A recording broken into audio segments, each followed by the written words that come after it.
Bye पेक्षा.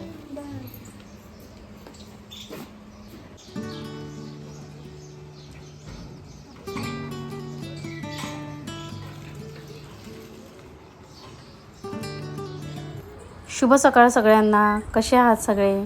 तर सगळे मजेत असेल, आनंदी असेल, तसेच स्वस्त असेल आणि असायलाच पाहिजे अशीच मी बाप्पांच्या चरणी प्रार्थना करते. तर हा व्लॉग ना सॅटर्डेचा आहे.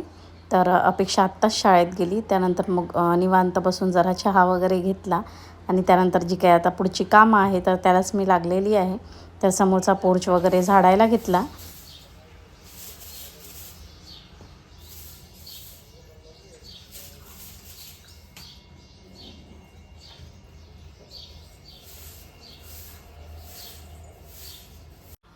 तर पोर्चमधली सगळी झाडझूड वगैरे झाली माझी आणि त्यानंतर मग विचार केला मी की इथली झाडं बाजूला करते म्हणून. कारण जसं की आता सगळ्यांनाच माहिती आहे की समोरच्या खिडकीमध्ये कूलर लागलेला आहे आणि तिथे जो झुला होता तर तो आता काढून घेतलेला आहे. त्यामुळे कशी एक सवय पडलेली असते की बाहेर निघालं की त्या झुल्यावर बसायचं. तर त्याच्यामुळे ना बाहेर निघालं की अगदी ना थोडंसं चुकल्यासारखंच होतं. म्हणून ना इथे जो कोपरा आहे तिथे जे झाडं वगैरे ठेवलेले होते ना तर तिथले ते सगळे झाडं मी काढून घेतले आणि या बाजूला ठेवून देते आणि तिथे बघते मग मी एखादी चेअर वगैरे ठेवायचा विचार करते. म्हणून ना तिथली झाडं वगैरे काढून घेतली आणि कूलरच्या आजूबाजूला ना जागा होती म्हणून तिथे ते मनी प्लांट आणि परत हे पानाचं झाड ना मी इथे बाजूला ठेवून दिलेलं होतं.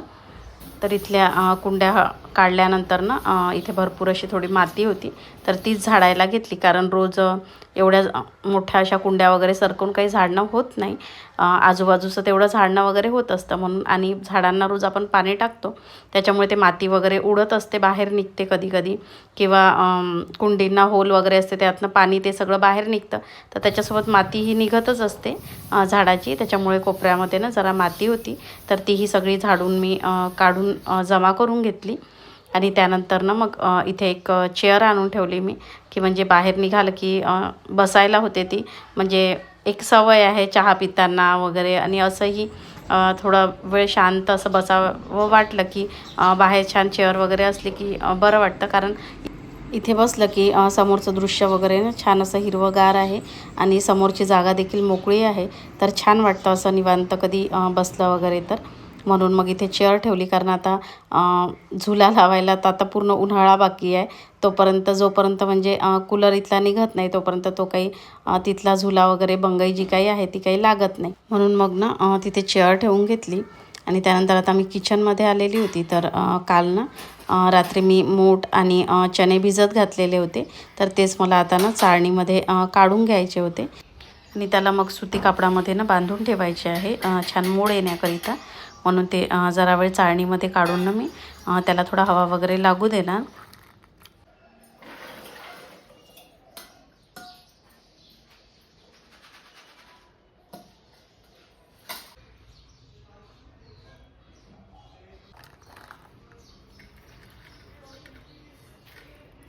तर किचनमधलं जे काही होतं ते थोडंफार आवरून मग मी इकडे बेडरूममध्ये आलेली होती.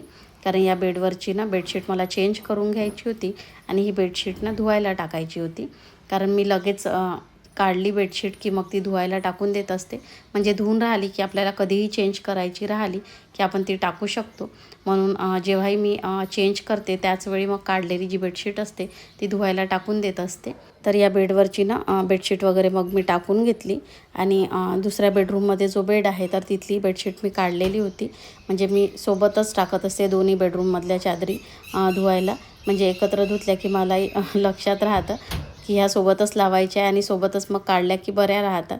म्हणून मग दोन्ही बेडशीट काढून मी त्या धुवायला टाकल्या. आणि त्यानंतर मग सगळं घर वगैरे ना झाडून घेतलं.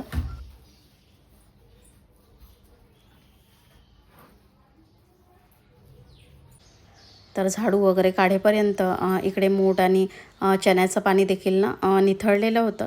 तर मग ते कापडामध्ये ना बांधून घेतले मी चणे.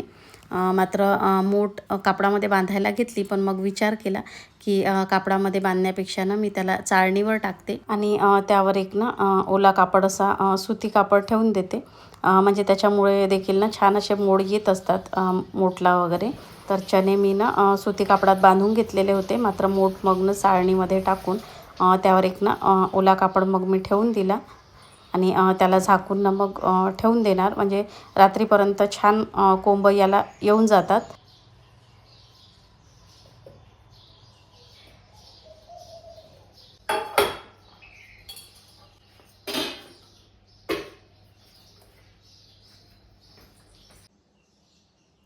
आणि आज ना मला मुगाच्या डाळीच्या वड्या करून घ्यायच्या आहे. तर त्याच्यासाठी ना ही मुगाची डाळ सकाळी भिजत घातलेली आहे मी. आता सगळी कामं वगैरे आटून मग त्याच्यानंतर मग वड्यांना करून घेणार. आणि काल रात्री ना मी दही करायला टाकलेलं होतं, तर तेही झालेलं आहे. ते फ्रीजमध्ये ठेवून देते.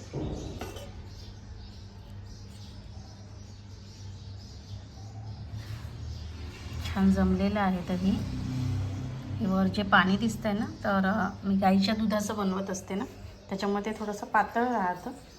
मग हे वरचं जे पाणी असतं ना ते मी काढून घेत असते. आणि हे बघा मस्त जमलं आहे दही. आणि वर ना छान अशी साय जमा झालेली आहे दह्यावर. तर हे पाणी वगैरे त्यात शिल्लक राहिलं की जेवताना ताक वगैरे करून प्यायलाही होतं, किंवा मग लस्सी वगैरे काहीही होतं, किंवा जेवताना देखील असं दही वगैरे घेऊन खाता येतं. म्हणून उन्हाळ्यात ना शक्यतो बरेचदा मी घरीच दही बनवत असते. कारण या दिवसांमध्ये जेवताना ना जेवणासोबत आपल्याला काही ना काही असं थंडगार हवं असतं. तर चला आता घराला सगळा पोछा वगैरे पण मारून घेतला. आणि जी डाळ मी भिजत घातलेली होती तर ती छान भिजलेली होती. तर म्हणून ना मग मी ती सगळी चाळणीत काढून घेतली. कारण आता त्याला ना जरा वेळ मी आता बाहेर एका सुती कपड्यावर ना अशी पसरवून देणार. म्हणजे त्याच्यामध्ये असलेलं जे काही थोडं पाणी वगैरे आहे तर ते सगळं ना बाहेरच्या हवेने थोडं ते सोकून घेणार. उन्हात ठेवणार नाही आहे मी, तर ते सावलीतच ठेवणार आहे. मात्र हवा असते बाहेर, तर त्याच्यामुळे जे काही त्याच्यामध्ये एक्सेस पाणी वगैरे असतं तर ते निघून जातं. आणि त्याच्यामुळे मग जेव्हा आपण डाळ बारीक करतो त्याच्यामुळे ते खूप जास्त ओलसर होत नाही. आणि त्याच्या वड्याही ना छान बनतात आणि चविष्टही लागतात. त्यानंतर मग आंघोळ वगैरे करून ना पूजा वगैरे करून घेतली मी. आणि त्यानंतर आता मला स्वयंपाक करायचा होता, कारण सक्षम आता ट्युशनवरनं येईल थोड्या वेळामध्ये. म्हणून मग ना स्वयंपाकामध्ये मी ही लसूणी मेथी केलेली होती. कारण फ्रीजमध्ये बघितलं तर मेथी अगदी थोडीशीच होती, आणि जर त्याची मी सुकी भाजी केली असती तर ती अजून मग चिमते, त्याच्यामुळे ती अजूनच कमी झाली असती. म्हणून मग त्याची लसूणी मेथीच केली, म्हणजे ती थोडीशी ओलसरही होते आणि थोडीशी ना छान ती भाजी ना वाढते, म्हणजे थोडी जास्त बनते. म्हणून लसूणी मेथी. आणि मग चपात्या वगैरेही सगळ्या करून घेतल्या. तर आता सक्षमही आलेला होता, म्हणून मग त्यालाही जेवायला दिलं आणि हे देखील जेवण करून ऑफिसला गेलेत. त्यानंतर सगळं किचन वगैरे पूर्ण मी आवरून घेतलं. आणि डाळही छान आता ना त्यातलं पाणी वगैरे छान निथळलं होतं, म्हणून मग सगळी डाळ वगैरे मिक्सरला लावून ना बारीक करून घेतली. तर एक दोनदा ना मी ही डाळ चक्कीवर दळायला दिलेली होती, मात्र असं व्हायचं की तिथेही खूप रांग असायची आणि ते खूप लेट द्यायचे. तर एकदा ना त्यामुळे ती डाळ सगळी माझी जी बारीक केलेली होती ती खराब झालेली होती, कारण त्यांनी खूप लेट दिलेली होती. कारण ते भिजलेली डाळ असते, त्याच्यामुळे ते जास्त वेळ ठेवता येत नाही, आणि त्याच्यामुळे वड्या अजिबात त्या चांगल्या झालेल्याच नव्हत्या. म्हणून तेव्हापासून मी आता ना घरी मिक्सरला लावूनच ही डाळ सगळी बारीक करत असते. आणि याच्यामध्ये जे काही मसाले वगैरे टाकायचे होते ते सगळे मी टाकलेले होते. आणि ते सगळे मसाले वगैरे आपण त्यामध्ये टाकले की वडी एकदम छान ना चविष्ट बनते. आणि भाजी ही खूप टेस्टी होते त्याची. तर याची डिटेल रेसिपी मी लवकरच ना शॉर्टवर पोस्ट करेल. तर तुम्हाला जर हवी असेल तर तुम्ही बघून घ्याल. आणि व्लॉगचा एंड मी आता इथेच करते. तर आजचा व्लॉग तुम्हाला कसा वाटला नक्की कॉमेंटमध्ये सांगा. आणि आवडला असल्यास जरूर एक लाईक करा. आणि आपल्या चॅनलवर जर कोणी नवीन असेल तर त्यांनी चॅनलला सबस्क्राईब करून घ्या. तर भेटूया नेक्स्ट व्लॉगमध्ये. तोपर्यंत बाय.